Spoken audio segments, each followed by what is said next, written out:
تھوڑی ہی دیر کے بعد اس کے خراٹے ابھرنے لگے۔ وقت گزرتا گیا، لاک اپ میں نیند بھی آنے لگی تھی۔ پھر وہاں کے لوگوں کا رویہ برا بھی نہیں تھا، لیکن یہاں تو نیند ہی اڑ گئی تھی۔ رات نہ جانے کتنی بیت گئی، چاروں طرف خاموشی اور سناٹا تھا۔ بس تھوڑی تھوڑی دیر کے بعد پہرا دینے والے سنتریوں کے بھاری جوتوں کی آواز سنائی دے جاتی۔ ساتھی قیدی کے خراٹے دماغ کو مجروح کر رہے تھے۔ جب یہ خراٹے ناقابل برداشت ہو گئے تو میں اپنی جگہ سے اٹھ کر اس کے پاس پہنچ گیا۔ میں نے اس کے شانے کو ہلاتے ہوئے کہا، بھائی یہ خراٹے بند کرو، مجھے نیند نہیں آ رہی۔ خراٹے رک گئے۔ ساتھ ہی قیدی نے چہرے سے کمبل ہٹا دیا اور اپنی چمکدار سرخ آنکھوں سے مجھے دیکھ رہا تھا، اور اس کے ہونٹوں پر مکروہ شیطانی مسکراہٹ کھیل رہی تھی۔ میرا دل اچھل کر حلق میں آ گیا۔ وہ وہی ناپاک سادھو تھا۔ پیلے مدکوک بلب کی روشنی میں اس کا چہرہ صاف دکھائی دے رہا تھا۔ اس نے کمبل ہٹایا اور اٹھ کر بیٹھ گیا۔ حالانکہ میں نے پہلے اس قیدی کو دیکھا، وہ یہ نہ تھا۔ میں گھبرا کر 2 قدم پیچھے ہٹ گیا۔ وہ ہنسنے لگا اور بولا، پھر اس کی کریہ آواز ابھری، کہو میاں جی، دماغ ٹھکانے آیا یا نہیں؟ تم ذلیل کتے شیطان یہاں بھی آ مرے ہو۔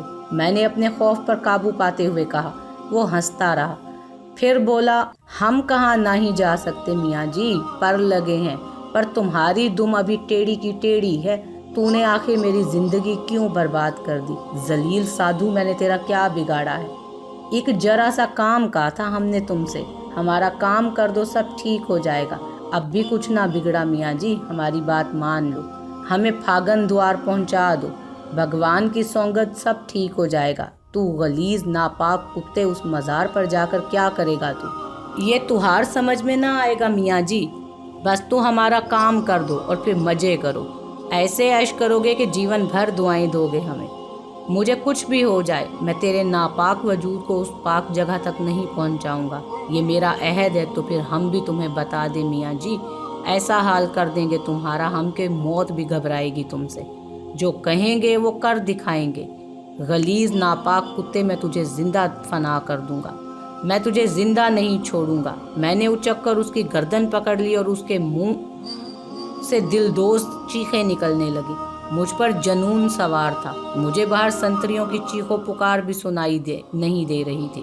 وہ اندر گھس آئے تھے، اسے میری گرفت سے چھڑانے کی کوشش کر رہے تھے، مگر وہ اس میں ناکام تھے۔ پھر شاید میرے سر پر ضربیں لگائی گئی تھی اور اس کے بعد مجھے ہوش نہیں رہا۔ نہ جانے کب تک ہوش آیا تھا۔ سر پھوڑا بنا ہوا تھا، آنکھوں کے سامنے بار بار تاریکی چھا جاتی تھی، بری طرح چکر آ رہے تھے، جی مالش کر رہا تھا۔ حواس کسی قدر قابو میں آئے تو محسوس کیا کہ کسی بستر پر ہوں۔ پیروں میں فولادی بیڑیاں پڑی ہوئی تھیں۔ گزرے لمحات یاد آنے لگے، سب کچھ یاد آ گیا۔ نہ جانے اس کے بعد کیا ہوا تھا۔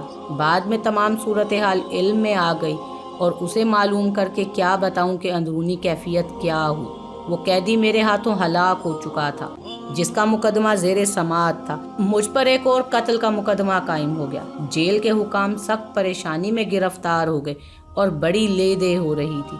سنتریوں نے میرے سر پر زوردار ضربیں لگا کر قیدی کو مجھ سے چھڑوایا تھا، مگر اس وقت تک اس کا دم نکل چکا تھا۔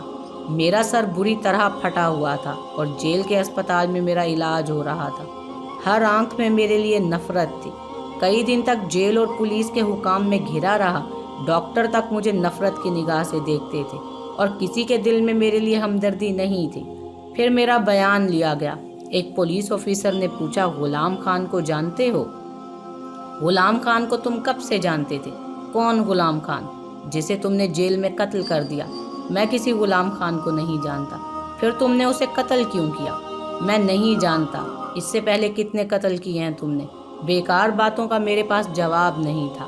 میں نے جھلائے ہوئے لہجے میں کہا۔ سر کی دکھن ناقابل برداشت ہو رہی تھی اور پھر یہاں موجود تمام لوگوں کے ناخوشگوار رویے نے بے حد بد دل کر رکھا تھا۔ ایک نظر بھی ایسی نہیں تھی جس میں میرے لیے ہمدردی کے آثار ہوتے۔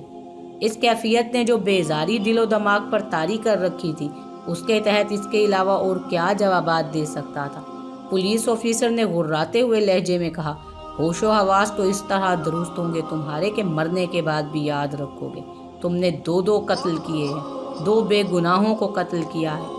تمہارا انجام اچھا نہیں ہوگا۔ میں نے تلخ نگاہوں سے پولیس آفیسر کو دیکھا اور کہا، میرا جو انجام ہو رہا ہے پولیس آفیسر وہ شاید بہت اچھا ہے، تم تصور بھی نہیں کر سکتے کہ تمہارے ساتھ کیا ہوگا، اس نے کہا اور میں مسکرا کر خاموش ہو گیا۔ پولیس آفیسر مجھ سے طرح طرح کے سوالات پوچھتا رہا اور میں اسے اسی طرح کے الٹے سیدھے جوابات دیتا رہا۔ وہ دانت پیستا رہا اور اس کے بعد اٹھ کر چلا گیا۔ باہر طور اسپتال میں تقریباً 1 ہفتے تک پڑا رہا تھا میں۔ بیڑیوں اور ہتھ کڑیوں نے الگ ناک میں دم کر دیا تھا۔ پولیس کے جوان ہر وقت میرے کمرے کے سامنے رہا کرتے تھے۔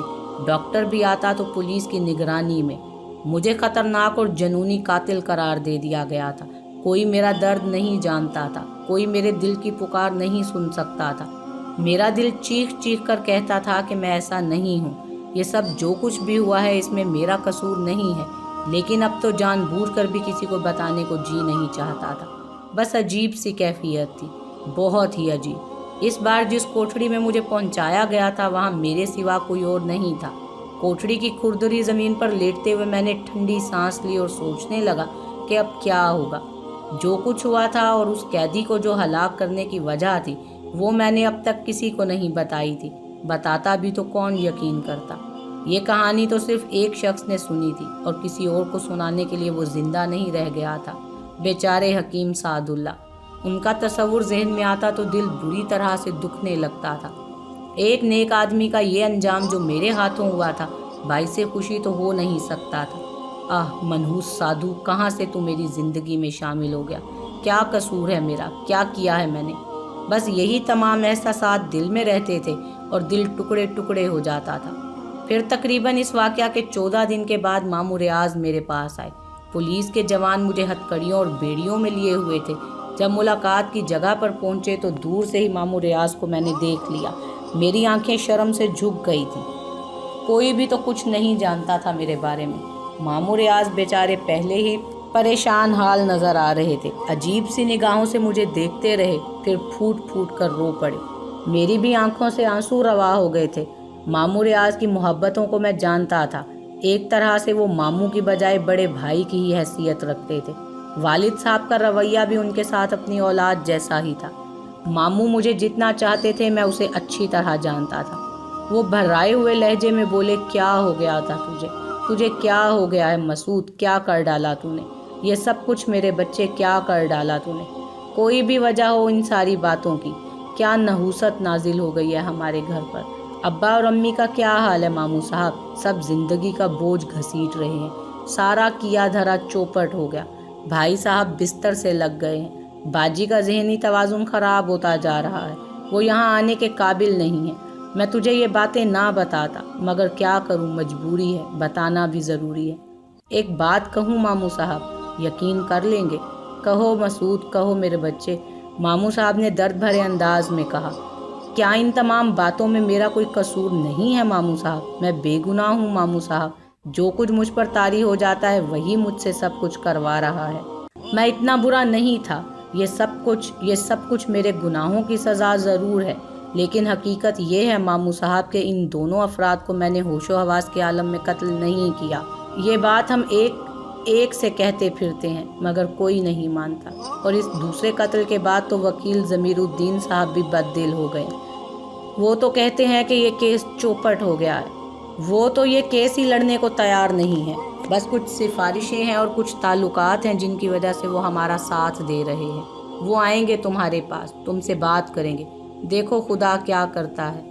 ماموں صاحب کے الفاظ سے مایوسی ٹپک رہی تھی۔ میں بھی خاموش تھا۔ میں نے کہا، ماموں صاحب آپ میری جگہ گھر کا نظام سنبھالیے۔ میں تو سمجھتا ہوں کہ اب مجھے پھانسی سے کوئی نہیں بچا سکے گا۔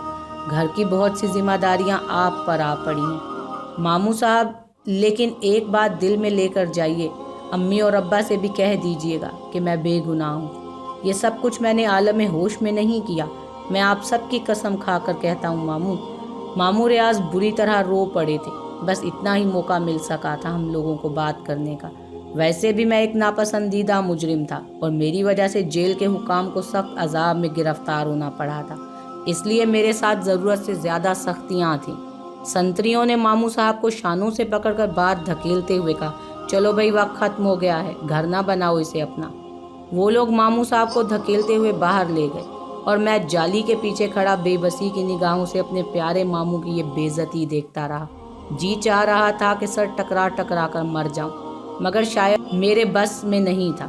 سر کے زخم ابھی ٹھیک نہیں ہوئے تھے۔ اگر کوئی اور مجرم ہوتا تو شاید اسے ہسپتال میں ہی رکھا جاتا، لیکن ڈاکٹر بھی مجھ سے خوف زدہ تھے، یہاں تک کہ اب تو جیل کے سنتری بھی میری سلاخوں کے پاس سے گزرتے ہوئے گھبراتے تھے، دور سے ہی مجھے دیکھتے تھے یا رک کر ایسی نگاہوں سے مجھے دیکھتے جیسے میں ابھی سلاخیں توڑ کر ان پر حملہ آور ہو جاؤں گا۔ کسی انسان کی یہ بے قدری اس کے لیے کس قدر دلدوز ہو سکتی ہے، اس کا اندازہ کو صاحب دل ہی لگا سکتا ہے۔ بے بسی کے دن، بے کسی کی راتیں، جیل کی تاریک کوٹھڑی، تنہائی اور نفرت بھری نگاہیں، یہ ساری چیزیں اب میرے لیے تھیں، اور میں اپنے گناہ کو کم نہیں سمجھتا تھا، کیونکہ میں نے لالچ میں آ کر زندگی کے اصول کے دھارے سے ہٹایا تھا خود کو، اور بے اصولی کو اپنا لیا تھا۔ جادو سیکھ کر یا سفلی علم کا سہارا لے کر میں اپنے مستقبل کو بنانا چاہتا تھا۔ یہ گناہ میرا تھا، اور اس کی سزا بے حد طویل تھی، بے حد طویل۔ کئی بار رو رو کر خدا سے دعا مانگی تھی، توبہ کی تھی۔ شاید میں اپنے جرم کو پوری طرح سمجھ نہیں پایا تھا، مجھے اپنے گناہ کا پوری طرح احساس نہیں تھا، میرے لیے ابھی بہت طویل سزا تھی۔ پھر دوسری کہانیاں جاری ہو گئیں۔ مامور ریاض بے پناہ پیسہ خرچ کر رہے تھے، میں نہیں رہا تھا۔ عدالت میں میرا چالان پیش کر دیا گیا۔ مجھ پر دوہرے قتل کا جرم تھا، حکیم سعد اللہ کا قتل اور اس کے بعد ایک قیدی غلام خان کا قتل۔ البتہ میرے وکیل ضمیر الدین صاحب نے اپنی مرضی کے خلاف میری بہت زیادہ مدد کی تھی۔ انہوں نے غالباً کچھ ایسے دلائل پیش کیے تھے جن کی بنا پر مجھے پاگل اور خپتی قرار دے دیا جائے، لیکن وکیل سرکار انہی لوگوں میں سے تھا جو مجھے نفرت کی نگاہ سے دیکھتے تھے۔ اس نے جج صاحب سے میرے دماغی معائنے کا مطالبہ کیا۔ جج صاحب نے حکم دیا کہ اعلیٰ قسم کے دماغی ہسپتال سے میرا معائنہ کروایا جائے اور رپورٹ آئندہ پیشی پر ان کے سامنے پیش کی جائے۔ یہ سب کچھ جب ہوا، میرا دماغی معائنہ کروایا گیا، پولیس کے جوانوں کی نگرانی میں مجھے ہسپتال لے جایا گیا۔ تقریباً 5 دن وہاں صرف ہوئے، طرح طرح کے ایکس رے، مختلف طریقوں سے دماغی تجزیے۔ عاجز آ گیا تھا میں ان تمام باتوں سے، لیکن جی رہا تھا۔ پھر پیشی ہوئی اور میرے دماغی معائنے کی رپورٹ پیش کر دی گئی۔ ڈاکٹروں کا متفقہ فیصلہ جج صاحب کے سامنے پیش کیا گیا تھا، جو یہ تھا کہ میں دماغی طور پر ایک تندرست انسان ہوں اور میرے دماغ میں کوئی خرابی نہیں ہے۔ اس کے بعد 5 سماعتیں اور ہوئیں اور پھر مجھے اس دنیا سے رخصتی کا پروانہ دے دیا گیا۔ فیصلہ کر دیا گیا تھا، مجھے سزائے موت کی سزا دے دی گئی۔